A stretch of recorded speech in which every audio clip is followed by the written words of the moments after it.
co-founder of deBridge. My team is building high-performance cross-chain interoperability infrastructure. And today we are going to talk about how to build fast and high-performance cross-chain applications. But before we dive into the topic itself, I would love to understand how technical is the audience. Could you raise your hand if you understand how AMM curves work? Okay. Yeah, we have a few people. Please raise your hand if you also understand the design or overall approach of the cross-chain bridges, how cross-chain bridge works. Nice. And anyone who has ever developed the Solidity smart contract? Awesome. Yeah, it's great. We got quite technical audience, so it's amazing. And yeah, today we're going to talk about cross-chain interoperability and how to build applications in this area. And let's start from thinking about liquidity in general, right? Because right now we have more than $50 billion of liquidity fragmented across dozens of different blockchain ecosystems, layer 2s and layer 1s. At the peak it was more than 150. Now a ton of liquidity got moved to the real world asset because US treasuries are paying quite good interest, but still everyone is saying that the huge cross-chain landscape leads to the liquidity fragmentation issue, right? Because there is a need to move capital between all these chains, and not only capital, but also to move information. And let's see if it's really a problem or it's a feature. So first of all, why should we build applications? Because in my opinion, right now there's a huge market opportunity. Crypto market in general is just $1 trillion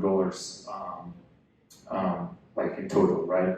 When the only equity markets globally is more than 124. And that does not account different real-world assets and derivatives. And in my opinion, legacy capital markets will be gradually moving on-chain. And there is a huge opportunity in capturing this transition and generating value from this movement on-chain. But in order to do that, we need to have a foundational DeFi infrastructure. And what are the layers that we may have? Of course, first of all, we should have layer 1s, right? The primary blockchain networks that provide security and consensus mechanisms. Basically, networks where we run our smart contracts. Moreover, we also need to have scalability solutions, layer 2, because not every app can be run on Ethereum, right, due to the gas cost. That's why now we see the big spike in the number of these layer 2s and layer 1s as well, right? But now it's as simple, deploying rollup is as simple as clicking a button. And I think that in coming months, anyone will be able to deploy a dedicated rollup for the specific application. And the third layer is interoperability solutions, right? Because when we have different blockchain networks, we need to get them interconnected somehow. We need to be able to transfer information and value between all these blockchain ecosystems. And that's why interoperability solutions are needed. But first of all, should we build infrastructure or should we build applications right now?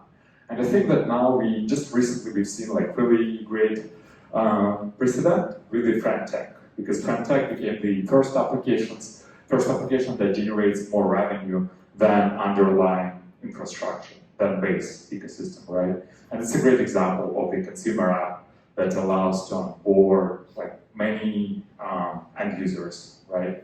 And consumers in general. So probably we already have the entire infrastructure stack right now. And what we really need to do is to build user-friendly applications on top of this existing infrastructure. And now let's talk about interoperability, because cross-chain interoperability has been one of the most challenging topics in this space, right? Due to security incidents and everything that was happening in the cross-chain space during the last few years. And interoperability is solved by bridges, right?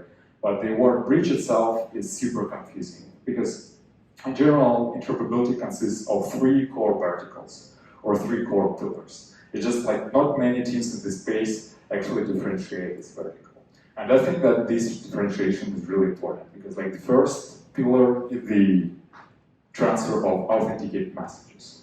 When we have the smart contract in one chain, we want to interconnect the smart contract with the protocol or smart contract on another chain. And in this case, we need to have infrastructure that allows to enable this data exchange. And it's very important to notice that the word message assumes authentication, meaning that when we send the message, we actually want to know, like the receiver wants to know who was the sender. So we should be able to authenticate the address and the chain ID of the sender, right? Because in the third pillar, we'll talk about the call data transfer, because like call data actually does not require the authentication itself. But before we talk about liquidity transfers, like the second pillar, which is very important, the asset custody. Because when we have the asset in one chain, let's say if on Ethereum, we may want to have the synthetic representation of this asset on another chain, let's say on Solana, right? And somebody should be in charge of custody of this asset. And in classical situation, the classical or canonical bridges are protocols that allow to issue or mint the asset on another chain. But canonical bridges are not available in general case. Let's say Solana is a dedicated layer 1, right? And there is no canonical interoperability solution that would allow to mint any asset on Solana in a truly trust minimized way, right? Without introducing additional trust assumptions. Because like in classical situation, the canonical bridge is the tech that should be solving this, but if it's not available, then there is a need to still build custody solution on top of authenticated messaging infrastructure. And custody is an interesting problem, right? Because like when we're holding the asset on some chain, we should understand the stack of the risk, right? Who is governing this asset or the smart contract, and who is in charge of custody? Because let's say when you have the ETH or Polygon chain, the Polygon canonical bridge and Polygon consensus is in charge of custody. So you're bearing this risk. If you're holding this asset on Ethereum natively, then you're only bearing the asset of the Ethereum ecosystem, and these risks are not compounded. That's why asset custody is very important, just to understand what risks you are bearing, having any asset on your wallet address. And the third pillar, which is quite important, is the transfer of liquidity, right? And call data. So liquidity transfer is actually cross-chain trading. When we have asset that already deployed in specific ecosystem, we may want to exchange asset in one chain for the asset on another, right? And sometimes people are calling this process a swap, but actually it's sort of trade that we are doing. And the interesting thing here is that any trade can be attached to the call data. Because when we move liquidity, we most likely want to do something with this liquidity. Let's say buy an NFT from OpenSea or supply liquidity to Aave. And when we move 100 USDC to Ethereum, or this one is working. So when we move liquidity to another chain, we can attach the command that should be executed on that chain. And the difference between message is because with call data, we don't need to have authentication. We don't need to authorize who was the sender. We just want to execute specific logic. That's why these two terms should be differentiated. The first pillar is solved by cross-chain messaging infrastructure, right? So what is needed? Users and protocols should be able to pass any arbitrary points, arbitrary data, right? Moreover, as we talk, receiver of the destination chain should be able to know who was the sender. It's like when we are sending the message in Telegram, or when we are receiving the message. We can authenticate the sender by Telegram handle. So in the cross-chain space, the authentication happens through the address of the sender and the chain. And when the cross-chain interaction happens, it always consists of two transactions, right? There is a transaction on the source chain that initiates the message, plus transaction on the destination chain that executes or delivers the cross-chain message. And the validation itself is performed by the cross-chain infrastructure for so-called non-canonical bridges, right? Because there is a huge difference between canonical bridges and non-canonical ones, because canonical bridges can be fully trustless without introducing additional trust assumptions or additional validation layers. But the problem there is that canonical bridges are not scalable. They are normally connect only two chains, layer 1 and layers, or Ethereum and Neo, right? But in general case, we want to be able to send the information from any chain to any chain, and this specific task is solved by interoperability solutions. And all interoperability solutions inevitably have validation, right? So it's represented by some sort of validators. Some protocols are calling them oracles of the layers, others are calling them guardians, but these are some entities or people who are running the validation, right? And sign the cross-chain. That's why one of the main verticals of how these cross-chain infrastructure should be compared is like to compare their validation layer, how decentralized it is, how it's gas efficient, and what is it through, right? So that's how like the messaging tool is.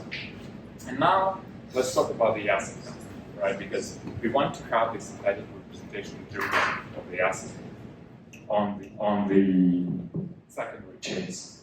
And in deBridge, we have a solution for asset custody called dePool, right? That allows you just like to reach or deploy any arbitrary token on the destination chain. But the problem with custody, or with most of the bridges, is that you've got to rely on its governance, right? You're not controlling the smart contract. And the situation that happened with the multi-chain bridge and Phantom ecosystem like introduced many problems for projects that were relying exclusively on the multi-chain product, right, as an interoperability solution.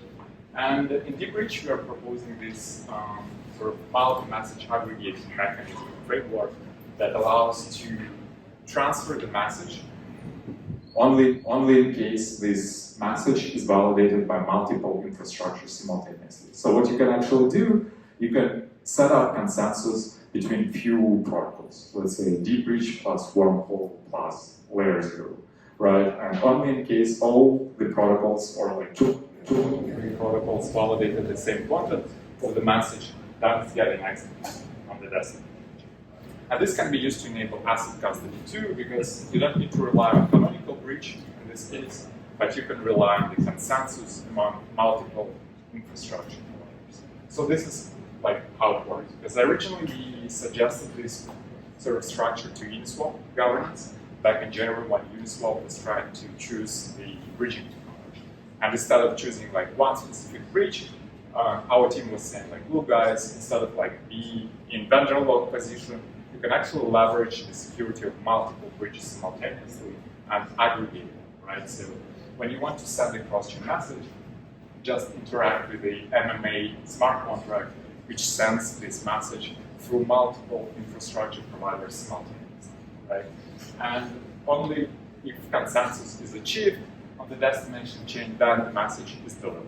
And this allows to minimize any security risks, right? Because like, even if one of the infrastructures will be hacked or compromised, you still have your asset or like smart contract secure, because you would need to like hack multiple infrastructures simultaneously.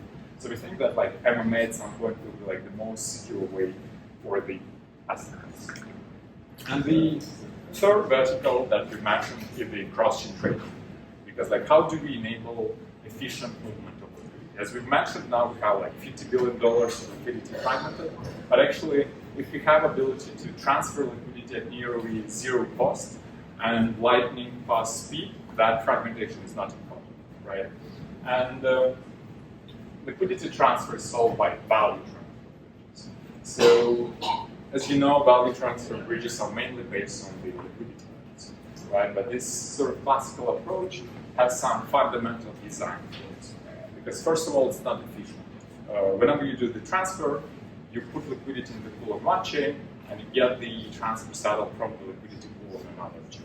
But the problem here is that bridges got to attract and retain liquidity in these pools, right? And they got to pay liquidity incentives, around liquidity mining campaigns.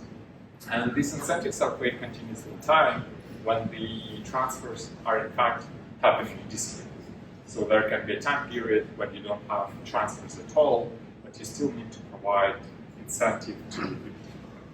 That's why all the classical bridges that have TVA are not capital efficient. They bear a huge cost of running or like retaining this liquidity.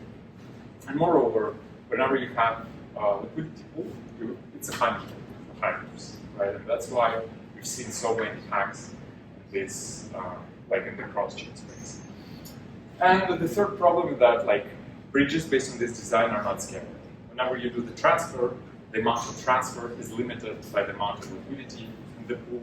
And moreover, you never know the exact amount of asset that you will receive on the destination.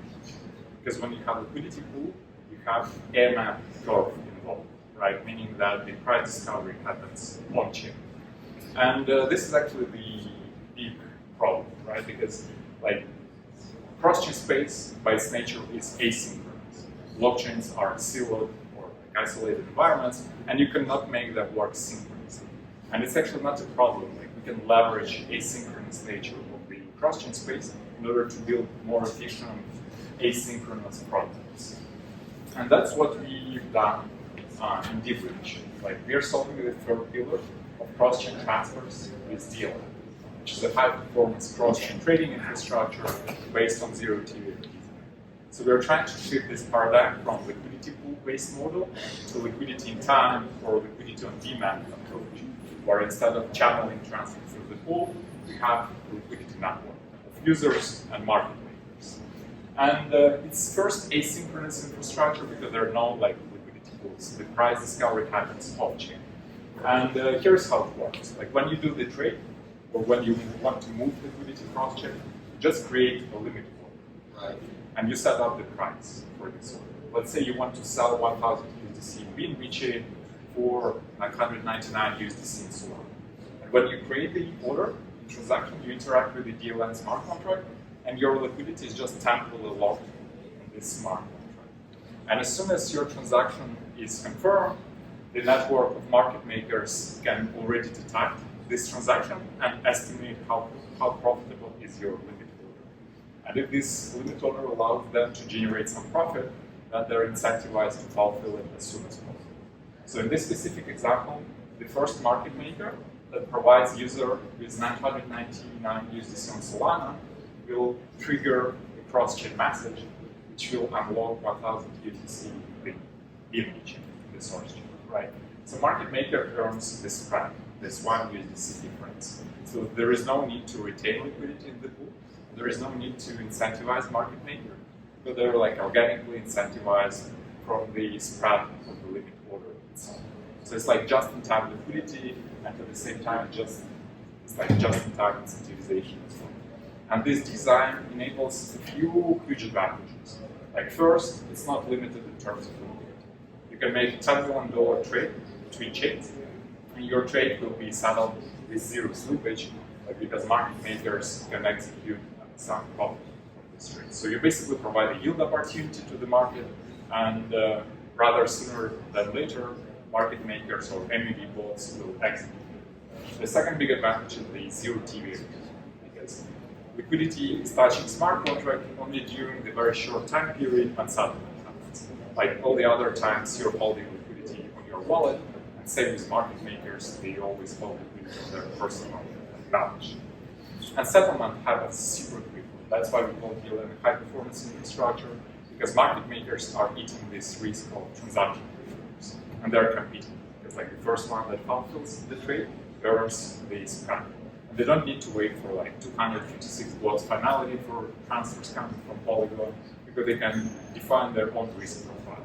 They can execute transactions like just after one block, depending on the finality requirements that they set. And DLN is an infrastructure, right? And with DLN, we have a few products, right? The first one is the DLN Trade, which is basically a consumer app. You can find it at app.dln.trade, where you can natively trade cross-chain assets. So it doesn't use any wrapped assets or liquidity pools. You just create a limit order from one chain to another, right? And the second product is DLN API. So if you're building a cross-chain app, you can integrate with an API to enable high-performance cross-chain interactions, where users from any chains just can transfer liquidity and interact with your smart contract in the same transaction. Or you can like integrate a widget to have the cross-chain interactions in your UI. And like DLN enables interesting spectrum of use cases, right? Because like initially, cross-chain paradigm was looking like this. We had application in one chain, let's say Aave was initially deployed on Ethereum, and then Aave started to scale and fork themselves to be deployed on every event chain. And this approach makes sense only in case you're building some foundational part of DeFi infrastructure. Let's say you're building lending protocol or AMM curve, where you need to have synchronous composability. So you need to be able to interact with multiple smart contracts in the same example. For Aave, it makes sense because they provide flash loans, for example. But in 95% of the cases, you don't need to be deployed on all the blockchains.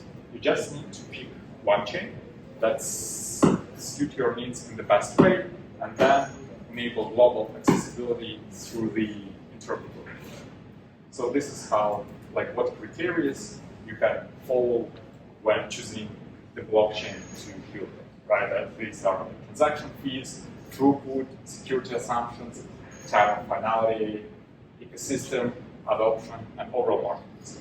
And since now we have so many layer 2s and layer 1s, one of the biggest criteria that like teams and projects are following is like marketing supports and grants, because we have more infrastructure than users in DeFi space so far.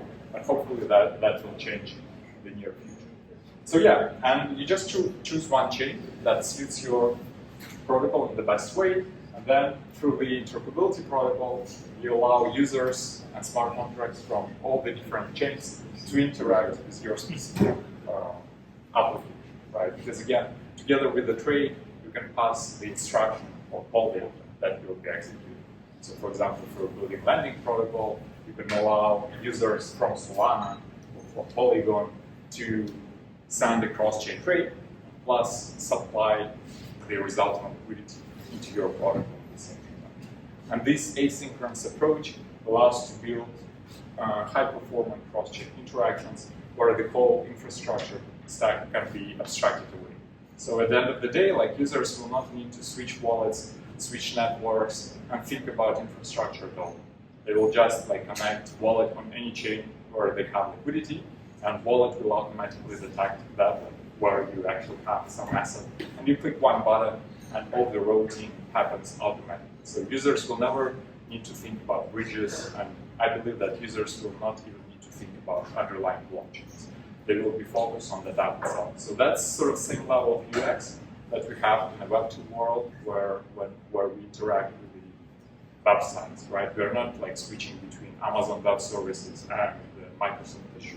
Traffic is routed automatically through like load balancers, through Cloudflare, and other protocols. So yeah, and hopefully this is already in place, right? As an infrastructure. Now it's not just a matter of adoption to enable this transition to the like of classical markets and other applications from Web2 infrastructure to Web3.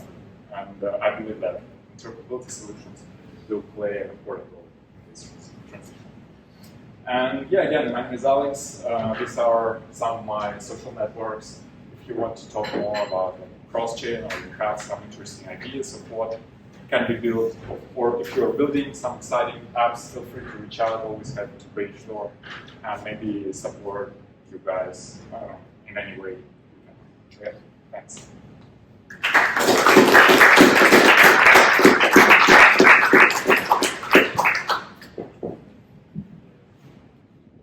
So yeah, I guess time for questions. Hope it was not too technical. There's always a delay between when you're sending an asset from one chain to until another chain receives it. So that latency and also you don't get sort of like a receipt, right? You don't get the receipt back on the main chain. So in order to build complex applications where you have the game assets on one chain and the game logic on another chain, that bridge, that latency between the chains has to be almost zero, and also you need to, again, be able to do complex transactions that have one part here and another part here, but if either of those parts fail, that whole transaction needs to be nullified. So like I haven't seen any solutions that could do something like that. I just want to understand what your take on it is. Yeah, it's a good question. So you're talking now about synchronous compatibility, right? So why is it needed? Like all the existing DeFi protocols, like originally, are built in the synchronous way, right? Because you need to interact with multiple smart contracts in the same block, and that's where the whole MEV space comes up, right? And like synchronous compatibility is important for use cases such as flash loans, but in 98% of the cases, you don't need to have atomicity, actually, because you can have cross-chain interaction that is settled in seconds. Like for user, you do you confirm transaction, and it's getting settled on the destination chain.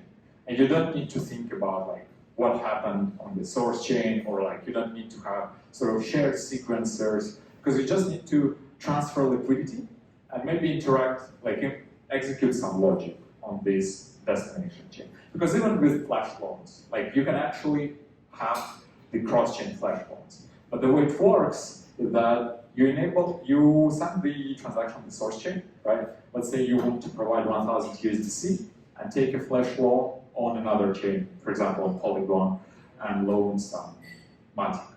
So what will happen under the hood? Your 1,000 USDC will be traded into 999.5 USDC on Polygon, and you will pass instruction that will supply this resulting liquidity to Polygon or to Aave and take this flash loan. But that's the thing, right? Like what happens after it gets converted, the flash loan part of it failed, right? Now on my assets on the other chain is a stable coin, but that's not really what I wanted.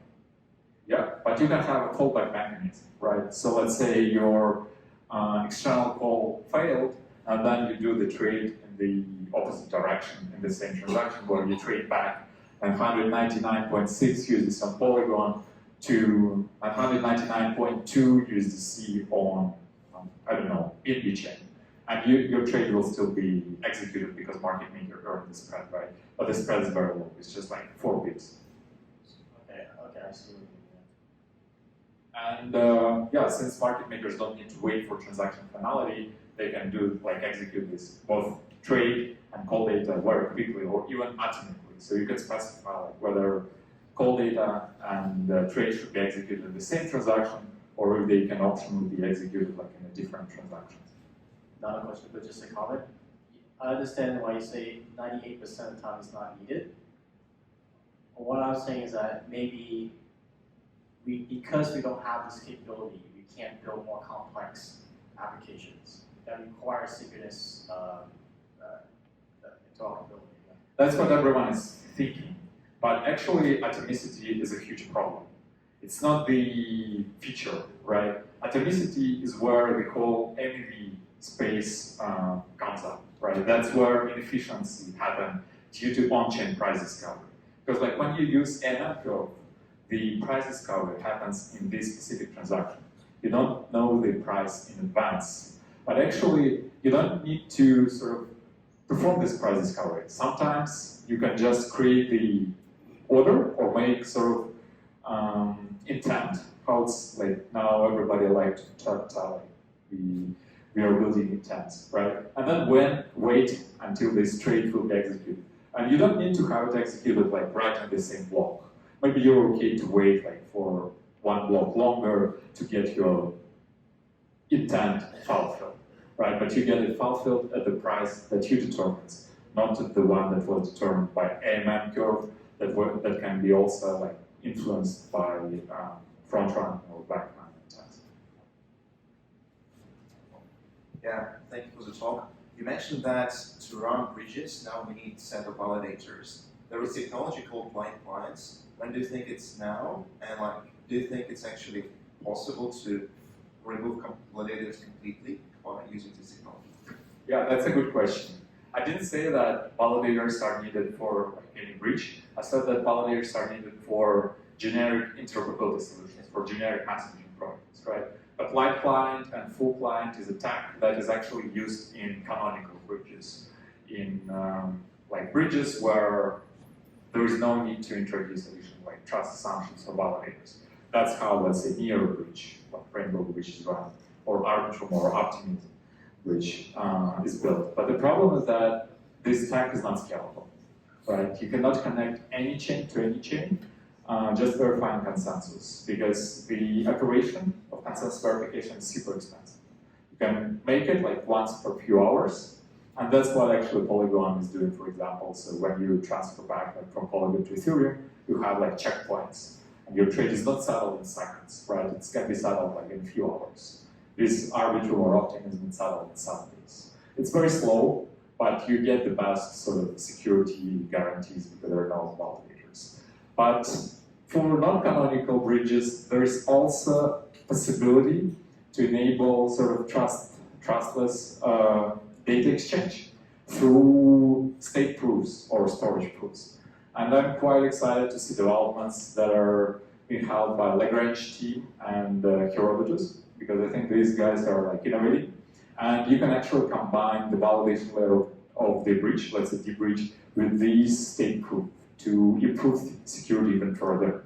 But there will be definitely a period when the tech should become more mature, right? And the state proofs are enabled like using ZK proofs, where you can actually verify the sort of existence of storage across like multiple chains. Let's say you have some like price of Uni on Ethereum, and you can verify on other chains that the historical price of Uni during the last 100 blocks was like $2, right? But it's still like, it's just the like start of the development, I would say, for these sort of approaches, but they will be combined very nicely with the existing interpretable solutions. So that's what we are building actually with DLN. We're already thinking how to combine the external call, or like call data, DLN with these state proofs to improve security even further. And I just published the article recently about this, like how decentralization of interpretability solutions can be improved. So if you're interested to really check out the blog that we have on deBridge.finance website. Just want to give you a second to breathe. No. So you said something earlier, and I just want to like kind of clarify what you meant by it. You said asynchronous protocol, which I didn't think that was actually like mathematical, because the Fisher-Lynch-Pierce possibility theorem basically states that you can only have a partially synchronous protocol that goes through an asynchronous phase. Or are you just kind of talking broadly that protocols are doing separate things, or? So asynchronous means that you don't need to have your transaction executed immediately in the next block, right? So you just want to get some result, get some outcome, and you're willing to wait until this outcome will be achieved, until someone on the market will fulfill your intent. And actually, the team that is really innovative in this space is a council. So they were the first to enable asynchronous design for the trades, right? Because you don't send transaction to the chain, you send transaction in a gasless way, and then you wait until resolvers will fulfill your trade. And they have like the auction. The second team that enables this similar design was 1H, and they introduced the Fusion, right? With Fusion, you also don't need to send transaction, you sign the gasless intent, and wait until like resolvers are fulfilled. And DLN is the first cross-chain intent. Basically, DLN is the order book of cross-chain intents, right? Because limit order is what is the outcome that you want to receive. And you just wait when it gets fulfilled, and normally it's getting fulfilled way quicker than synchronous protocols. Yeah. Okay, I just wanted to make sure, because you're kind of conflating a financial instrument with an actual like protocol engineering term. That's all I wanted to point out. But that wasn't actually my question. So kind of the question that I had was, how does deBridge differentiate itself from Axeline the Squid Router and or something like Nomad with Connect and Connect? So deBridge is a messaging infrastructure, right? So it should be compared to protocols like Layer 0, XLR, or Wormhole. DLN is a cross-chain trading infrastructure. It should be compared to Squid or Stargate. So you're asking about messaging or about the cross-chain trading? About messaging. Messaging. Yeah. So as I mentioned, like in terms of messaging, like all the protocols got to have validation layer, right? It's inevitable. Like this is like validation layer is represented by some validators who are actually signing the message that is sent. So the main vertical of how this solution should be compared is how this validation layer is designed, how decentralized it is, and what financial guarantees it provides, right? In deBridge, we have quite unique design because we have off-chain validation mechanism. Like our validators never broadcast transactions. They never bear gas costs. What they do, they just track the messages that are sent, they track transactions, and they produce cryptographic signatures that they store into Arbitrum through Backbone. So anyone who has access to Arbitrum, which is a decentralized storage provider, can pull out these signatures and deliver any message on the destination chain. And this off-chain validation design provides us with a couple of really big advantages. First is the unlimited throughput. Like in the synthetic test, we've validated more than 50,000 messages per second. Second big advantage is the gas efficiency. Validators don't bear gas costs, then users who are sending messages don't bear gas costs that validators are bearing in other protocols. And third is security, because with off-chain validation, you never expose IP addresses. Validators even do not talk to each other. They just produce cryptographic signatures and store them into Arbitrum. It's quite simple operation. And decentralization is what matters as well, because some protocols like Layer 0, they recently replaced Oracle with Google from the existing one. So it's 2 out of 2 multi-sig. So in deBridge, we have 12 validators, but what we're doing, we're saying validation layer should provide financial guarantees. And we will enable delegated staking and slashing, where validators will also post the financial collateral in the form of ETH and liquid stablecoins, such as USDC. So if you're transferring the message that is cost $10 million, and the total collateral of validators is, let's say, $20 million, then you're secure because you know that validators will never fail. Otherwise, they will get flooded by governments, right? But if the value of your message is too big, you'll just need to split it into multiple messages to make sure that each one is fully insured by validators. So that's how we see it. And on top of that, as I mentioned, we plan to combine with state proofs or storage proofs to enable this decentralization further for some specific direction. Thank you. Yeah, it's quite long answers, but hope that was useful. Okay, any other questions, guys? If not, we can wrap up. Yeah, thank you for your attention. Thank you.